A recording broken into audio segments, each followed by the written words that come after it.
Welcome to Into the Darkness, where we dive into the most spine-chilling and captivating true crime stories from around the world. Each week, we take you deep into the heart of the darkest mysteries and the most notorious criminals. Our detailed narratives, gripping voiceovers, and vivid visuals will immerse you in the thrilling world of true crime. Subscribe and hit the notification bell to join our community of crime enthusiasts. Get ready to uncover the truth, face the terror, and remember, every story hides a shadow. Now, let's dive into the darkness.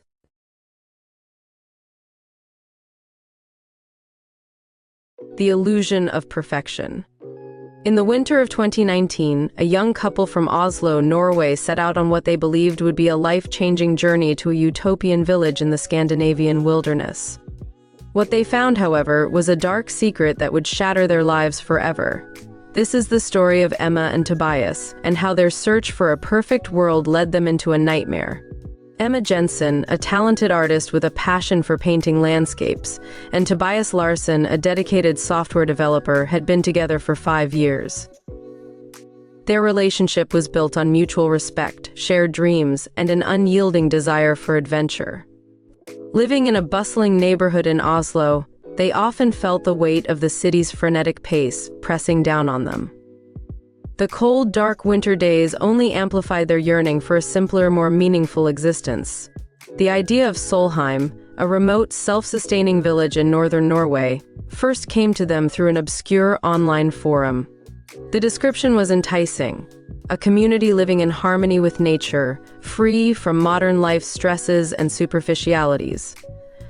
The village's isolation, its commitment to sustainability, and the promise of genuine human connections captivated them. As they researched more about Solheim, they found scant information, which only added to its allure. A few grainy photos showed smiling villagers, lush gardens, and cozy wooden cabins. Testimonials from previous visitors spoke of transformative experiences, of finding inner peace and true happiness. It seemed like the perfect escape. On a frosty November morning, Emma and Tobias packed their bags, filled their car's tank, and set off on the long drive north.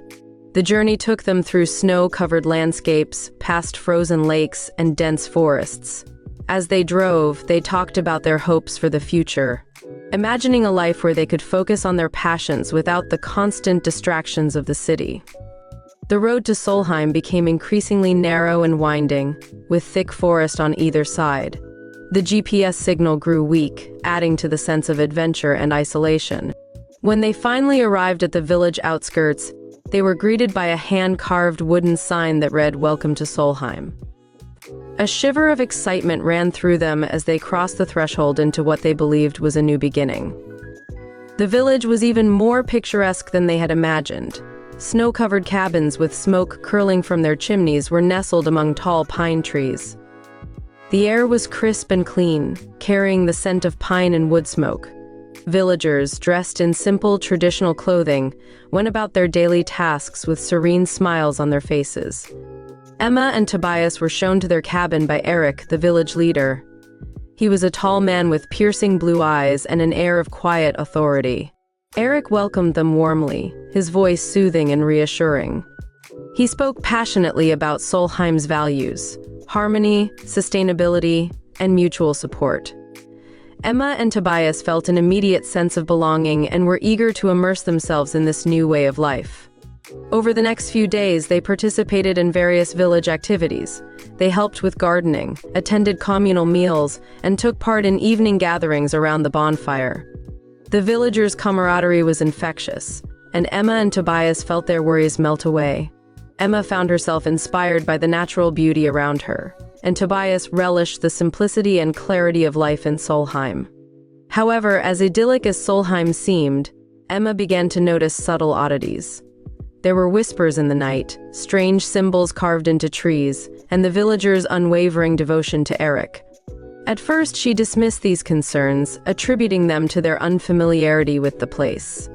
But the feeling of unease lingered, like a shadow at the edge of her consciousness. One morning, while tending to the garden, Emma noticed a peculiar pattern of stones arranged in a circle. She asked one of the villagers, an elderly woman named Ingrid, about it. Ingrid's face tightened, and she quickly changed the subject, directing Emma's attention to the herbs they were planting. Emma felt a chill run down her spine but decided not to press further. That evening, Emma and Tobias attended a communal dinner in the village hall. The hall was decorated with hand-woven tapestries and lit by flickering candles. The atmosphere was warm and inviting, filled with laughter and conversation. As they sat down to eat, Erik stood up to make a toast. He spoke of the village's unity and the importance of their way of life. His words were met with enthusiastic applause. During the meal, Emma noticed that the villagers seemed to have an almost reverent attitude towards Erik. They hung on his every word, their eyes shining with admiration. When Emma mentioned this to Tobias, he shrugged it off, saying that Erik was simply a charismatic leader. But Emma couldn't shake the feeling that there was more to it. As the days passed, Emma's sense of unease grew. She found more strange symbols, carved into tree trunks and painted on rocks. She heard whispers in the night, voices speaking in hushed tones outside their cabin. When she tried to ask the villagers about these things, they would either ignore her questions or give vague, evasive answers. One night, Emma woke up to find Tobias missing from their bed. Panic set in as she searched the cabin, calling his name. She found him outside, standing in the middle of the clearing, staring up at the moon. His eyes were glassy, and he seemed to be in a trance. When she shook him, he snapped out of it, looking confused and disoriented. He had no memory of how he got there. Emma's fear turned to resolve. She decided to confront Erik directly. The next day, she approached him while he was tending to the village's livestock. She asked him about the symbols and the strange behavior she had witnessed. Erik's demeanor changed instantly. His friendly smile vanished, replaced by a cold, hard stare. He told Emma that some things were better left alone and that she should focus on the positive aspects of their new life. That evening, Emma confided in Tobias about her conversation with Erik. Tobias, still skeptical, suggested that they give it more time. He believed that they were simply experiencing culture shock and that things would eventually make sense. Emma wanted to trust him, but her instincts told her otherwise. A few days later, the couple was invited to a special ceremony. Intrigued but wary, they followed the villagers into a clearing deep in the forest. The full moon cast an eerie glow over the scene. In the center of the clearing, a large stone altar was adorned with candles and flowers. The villagers formed a circle around it, chanting softly. Erik stood at the center, his eyes gleaming in the moonlight. He welcomed Emma and Tobias, inviting them to join the circle. The chanting grew louder and Erik began to speak. His voice was hypnotic, promising enlightenment and eternal peace. Emma felt a growing sense of dread as she realized the ceremony was not just a harmless tradition, but a sinister cult practice. The villagers' chants became frenzied, and Erik's words took on a darker tone. He spoke of sacrifice and devotion, of shedding their old lives to embrace a new reality. Emma's heart pounded as she saw Tobias's eyes glaze over, his expression blank and unresponsive. She knew they had to escape. In a moment of clarity, Emma grabbed Tobias's hand and bolted from the clearing. They ran through the forest, branches scratching at their skin, the villagers' chants echoing behind them. Emma's mind raced as she tried to make sense of what was happening. She felt like they were being chased by shadows, the forest closing in around them. They finally reached the edge of the forest and stumbled upon a small road. Exhausted and terrified, they flagged down a passing car. The driver, a middle-aged man named Johan, took one look at their disheveled state and offered to help. Emma and Tobias collapsed into the back seat, their breaths ragged and their bodies trembling. Johan drove them to the nearest town, where they found a small inn. The innkeeper, a kind woman named Helga, provided them with food and a place to rest. Emma and Tobias tried to explain what had happened, but their story sounded unbelievable even to their own ears. Helga listened with concern, suggesting that they report the incident to the authorities. The next morning, Emma and Tobias went to the local police station. They recounted their experience to a skeptical officer who agreed to investigate. Days turned into weeks as they waited for news, their lives in a state of limbo. Emma's nightmares became more frequent, her mind replaying the events of that night over and over. One afternoon, Emma and Tobias received a call from the police. The officer informed them that there was no record of a village named Solheim in the area. They had searched the forest but found no signs of any settlement. Emma's heart sank as the reality of their situation began to dawn on her.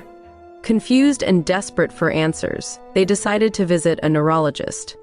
Dr. Henriksen, a renowned specialist in Tromsø, conducted a series of tests. The results were devastating. Emma and Tobias had been drugged with a powerful hallucinogen that induced vivid, collective hallucinations. The drug had caused severe neurological damage, leaving them with permanent brain injuries. The idyllic village, the harmonious villagers, and the sinister cult were all figments of their drug-addled minds. The hallucinations had felt so real that they had fully believed in the existence of Solheim.